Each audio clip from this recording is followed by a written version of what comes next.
Good.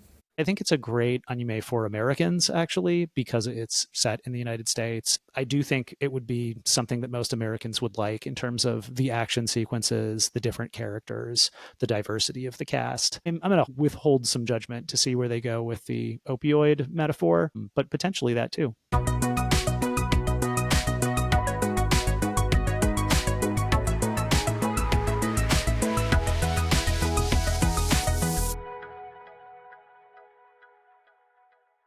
Welcome back to 2AM Otak. I'm your host Mayu, a born and raised Japanese non-otaku, and I'm Cisco, an American otaku. In this podcast, we share our reviews of anime and the manga through distinct perspectives with commentary on Japanese culture, history, and language. Cisco. Yeah. You're a big fan of Cowboy Bebop, right? Yeah, I am. Yeah, Cowboy Bebop is the ish. And you're so ready to watch this anime we are talking about today. And here we are. All right, it's finally time. The original anime has the same director with a few of the same voice actors from Cowboy Bebop. But it sounds like this has more budget because it's collaborating with Hollywood director, musicians, and Cartoon Network. So today we are going to talk about Lazarus. Before we start, we'd like to hear from you. Share your thoughts, ideas, questions, or even suggestions that we should talk about. Send us message to the email in the description, or you can use Spotify and YouTube comment section as well.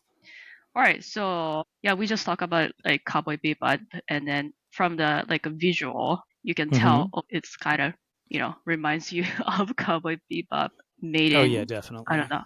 How many years ago? God, not 20, but almost 20 years ago. Wait, sorry, it's more than 20 years. It's not 30 years, but it's between 20. It's more than 25.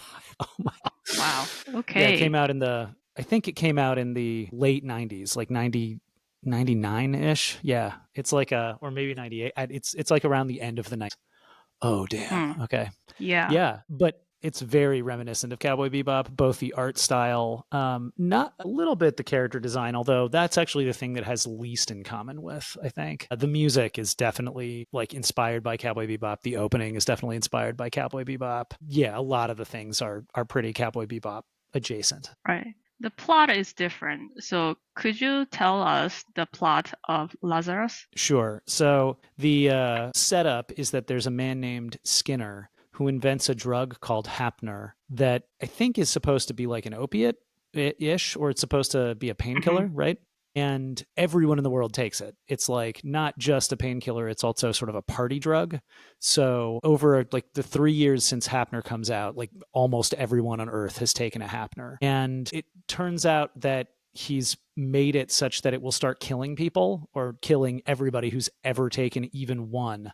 In about a month from when the series opens, he releases like a video of himself being like, it's going to kill everybody in a month unless you find me. And then he seems to have taken all sorts of steps to like erase his presence from the world. So an elite group of misfits is put together by the NSA to find Skinner and prevent everyone from dying. Lazarus is called Lazaro in Japanese. It's an original anime television series produced by MAPPA and Solar Entertainment that was created and directed by Shinichiro Watanabe, who directed also Cowboy Bebop. Watanabe said the opioid crisis was one of the inspirations he had for creating the anime. Yeah, it's really clear, especially from the ending animation. So there are several main characters. They kind of look like, from all over the world, but you can't really nail it. Or at least I couldn't. For example, the main character, I think I can say, is Axel Gilberto, who is Brazilian. And Doug, is Nigerian, 23 years old. Is he like from Nigeria though, or he's like American by way of Nigeria? There's not that detailed description about him. It says Nigerian. Doesn't it seem like he went to college in the United States? Right. He has like a whole story and backstory about that? Probably. Okay, and Alexandra Sasha Christine, Chris, is Russian, we know that. And she doesn't tell her age in the show, so we don't know. Leland is Canadian, 16. He's Canadian? What about the whole episode where they went to his mansion? That was like in Canada? So I was thinking, they travel so much. I mean, I They travel guess all so, over the but world. I feel like they drove there though from their like hideout in like basically whatever New York, Yeah, right? I right, right, mean, right. yeah, it's Well, like not that far to Canada, but he really comes across as American. Okay, sure, he's Canadian, right. whatever. Elena is 15 years old from Hong Kong. She's from Hong Kong, Mm-hmm. but she grew up in a like religious cult in America. Yeah, don't know why, Sure. Okay. but All right. Okay. yeah. And then Harsh is a little bit older woman and Mm-hmm. voiced by Megumi Hayashibara. And Dr. Skinner Mm-hmm. is voiced by Koichiro Yamadera, who Mm-hmm. voiced for both voice actors voiced in Cowboy Bebop. Skinner's voice is by the same person who did a voice for Spike. Really? hmm Whoa. I guess you don't hear Skinner I talk mean, that much except in the beginning. Yeah. but he's like a very, very famous voice actor, and he Right. does a lot. Yeah. But like, Interesting. the director decided to hire two kind of like, veteran voice Right. actors in the new Right. show. So Right. that probably tells something. Also, I think sound audio, they are using people from Top Gun Maverick. Wow. Mm-hmm. Fancy. Yeah. So like they spent a lot of money on this, I assume, Right. for this anime. Yeah.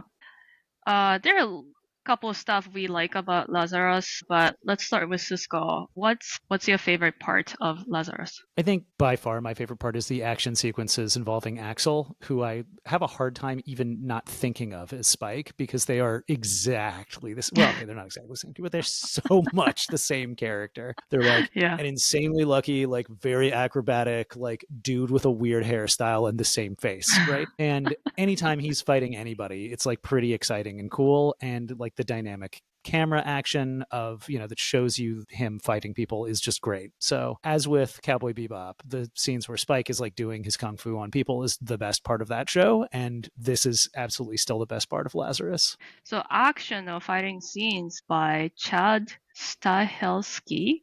I hope Mm-hmm. I can. Probably Stileski, but I'm Stahelski, not like great at yeah. who is notable for directing the John Wick film franchise. Mm, that makes He sense. he designs the action sequences, so that makes so much sense. Cause like I thought like action scenes were like really good, like how I don't know much about action, but how they kick or punch or like in a like very unique way. I think the direction of the action sequences is a highlight of the show. I just really hmm agree with that. It's like very exciting and dramatic. I think in my opinion, it's the same. Action scenes really good, and I have to say I like the ending song, theme song. Yeah. Well, so that song is like way older than this anime. Right. It's from the It was God, is it from the 70s or the 80s or something? no. It was produced in 1992 by Oh, the okay, early Boo 90s. Bradleys. Right. They're like English alternative rock band. Yeah. So I mean, so it's they had already written that song, and I Right. think its title is Lazarus, right? Right. Actually, the director got Mm-hmm. inspiration from this song and decided to use the title for this anime. Cool. Okay, that's actually a little bit disappointing, but yes. Okay, sure. Why not? Why? Well, Lazarus is a biblical character. He's in the Bible. He's the person who dies that Jesus brings back to life in the New Oh, Testament. So, yeah, like a lot of the implication of it being named Lazarus is that somebody's going to get raised from the dead sooner or later. huh. Like someone will die and come back to life. And so it seems really likely that with whatever happens with Hapner, and you see this happen at the very end of the end of the ending theme song, like everybody seems dead and then Axel stands up at the very end, Right. Right. like coming back to life like Lazarus. But so that's, will humanity come back? And, Skinner says he's trying to like force humanity to change, right? By like making them, either like evolve through this or perish, right? So I assumed that the point of the show was to say something about that, like dying and coming back to life piece. But if he got hmm inspired by the song, then like maybe it's irrelevant. Oh, okay. I didn't know that. But like when I first listened to the ending theme song, I felt like nostalgic about Yeah. music, American. They're not American, but music from like early 2000 or something like that. It sounded like nostalgic. From the OC. Yeah, some that kind of vibe. Yeah, Yeah, just like the alternative scene of the 90s. right. All right, then why don't we talk about the opening theme song? It's called Vortex by Hmm. Kamashi Washington. I thought from the name, I thought it was a Japanese person, but it's not. Is that also like a song that already existed, or did they write it for this show? I think they asked. He's a great saxophone player. The saxophone is the best part of that. The opening theme song always reminds us of Cowboy Bebop because it's so jazzy, but it's different from the tank from Cowboy Bebop. Hmm. The director is really into music, so he really carefully choose which music to use in his animation. Yeah. Cowboy Bebop was different from animation because of like not only because of music, but music is definitely part of it. Yeah. Yeah. I think that's an important part of both shows, really. Yeah, and at this time, Yoko Kanno is not involved in making music. Yeah. I have to say, like, I think the background BGM of Cowboy Bebop is better than this one. Not that this one's Mm, bad in any way. It just doesn't like stand out to me. It sounds like, I guess, like right. normal or whatever. But the background music of Cowboy Bebop is like really, really, really good and like very iconic and sort of stands out in a way that like this one's good, but I just don't know if it stands out in the same way. But one of the things that really struck me about this anime is how many of the characters feel sort of imported from Cowboy Bebop. Like Axel is almost just Spike, right? And I think the Russian girl Chris is kind of the Faye Valentine character of this show, right? Like a little bit of a femme fatale. And then Elena is the Ed of this show. Ed is a hacker in Cowboy Bebop, and Elena is a hacker in this show. Although, like, the characters are pretty different design wise, like, some of the same and some of the dynamic that emerges in Cowboy Bebop of like these three sort of misfits as a family is also really at play in the show, where you have these five totally different people who manage to kind of bond with each other in the process of doing this mission, or six, really. I guess Hirsch really feels like one of them. So some elements of it also feel like, oh, this is really pulling from like the same place or the same ideas as Cowboy Bebop. And other parts feel pretty new, like the American setting and the sort of government shenanigans and machinations part of it feels like a new thing. It also still has these episodes that are like, let's investigate the backstory of this character now. And those are fine, but this show also took a while, like given the stakes, given that they're looking for a guy who is potentially going to kill all of humanity in 30 days. Like they spend a lot of time doing like random side quests in the first half of the show. And like I don't think that's a bad thing per se, but it does feel like, is this really the time to like go be like, I don't know, we need to like, find my old friend? Like, no, it's not. The Earth's going to end. Or not the Earth. Humanity's going to be over. You have to like focus on the mission. So that was one of the things that sort of struck me in the beginning. Cowboy Bebop didn't have any big stakes like that, so it made more sense that it was the sort of like episodic adventure. And the last thing that I really, really liked about this show was the design of the vehicles. So Doug in particular has a car that just looks awesome. That like it's probably really expensive, and I don't think I could own it, but it looks just like dope. Axel also drives a car around that looks like kind of like a 50s like Chevy that's like somehow also a lowrider. And like that car, it like I wouldn't drive, but it looks really cool. And Elena has like a little scooter that she rides on sometimes. And there's definitely like a lot of like planes, like military planes and things that also just like look very good in this show. So I really like the vehicles, and I sort of wish there were more of them. This animation was made for the worldwide, not only for Japan, not for only Mm-hmm. for America. I think you kind of see a lot of different countries and cultures, Mm-hmm. which you don't really see in like, Japan made animation. Mm-hmm. And there is like scene about like talking about babka, no, not babka, the what do you call Baklava? baklava, or like some going to like different countries and like it containing some like culture elements in the show, Mm-hmm. which I kind of appreciated. Yeah, it felt more diverse than most anime for Yeah, sure. yeah, that's what I liked about. Yeah, I like all the characters and Chris and Chris, yeah. Leland. Yeah, they're voice actors by the actual siblings. Weird. Yeah, siblings are voice actors, and they happen to. Both get cast? Yeah, Wow. That's kind of wild, actually. that's so cool. Yeah, good for them. Yeah.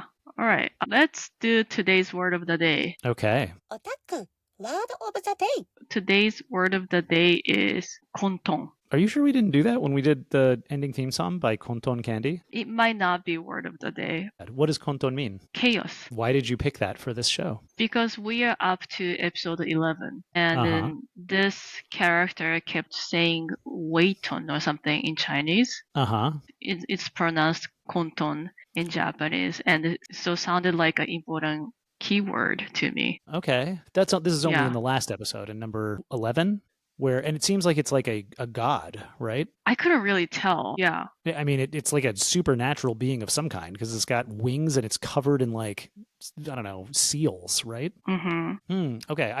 I couldn't figure out what the hell that thing was. I guess for context, we're watching this in Japanese and there are no English subtitles. So I'm watching it subtitled in Japanese also. And my kanji is not good enough to have realized that that was konton in Japanese. Yeah. Interesting. Okay. So that's like a chaos god of some kind. Yeah. I mean, Konton means chaos. Interesting. Okay. What did people call him? Like the assassin you never see again or something. Sure. He's really good at killing people, but he was kept like saying about Waiton in his mind himself and then talking to Axel about it, which I really couldn't figure out like what he means, like what kind of background he has. Well, it seems like he was trained to be an assassin from birth, right? And then he like killed all of the people he was training with and his teacher. Right, and he only eats meat. He only eats steak. Yeah. Right. But he also seems to go to the steakhouse in order to receive his assignments, right? Mm-hmm. So like, yeah, he only eats steak, and also he only like, that's like where he gets his hand off of who to kill next. Right. He might be the last big boss. Mm. I have a feeling because there are only 2 more episodes left, and then Mm-hmm. I think it'll end in 13 episodes. Yeah, I don't get the sense he's like a boss. He's like a mini boss for sure. Mini boss. Like he's not like, I mean, it seems like he's mentally unstable, right? Like Mm-hmm. he starts losing it during his fight with Axel when he sees the little wing protection thing that Axel has. And so I get the sense that he's like, and he's working for somebody else. Like he's not his own agent. He's like, he's told what to do by other people. I think that the guy working for the army is the boss, Schneider. Schneider's the guy who sent him to go kill Axel. Right. Yeah. Yeah, he seems more like the boss. Right. So what do you think? What's going to happen or how it's going to end? So episode 11 really implied that Axel might be dead at the end, and that seems like pretty unlikely. Or maybe Axel really will be dead for like an episode and then come back to life because that's what happens with Lazarus. But I mean, Cowboy Bebop, the original, like not the Netflix show, but the original Cowboy Bebop doesn't have a particularly happy ending. Like people die and like that's it. So there's the possibility that this show will be sort of similarly like realist and or dark. It would be really dark if it ended with everyone dying. They never find Skinner and then everyone just dies anyway. Like the end, like that would be like, whoa, okay. And it would sort of counteract the idea of the title a little bit. So it seems like at the last minute they'll get a thing, or it was just a bluff, or blah blah blah blah blah, or something, right? Like that not everyone will die in the end, and there will be like not necessarily a happy ending, but like an ending that involves like things going on sort of as usual afterwards. But it wouldn't surprise me a lot for some of the main characters to die because that's a thing that this director sometimes does. Yeah, so I don't know. I'm not sure how it'll end. Yeah. Or maybe second season to be continued, doing some Maybe. like side quests over and over.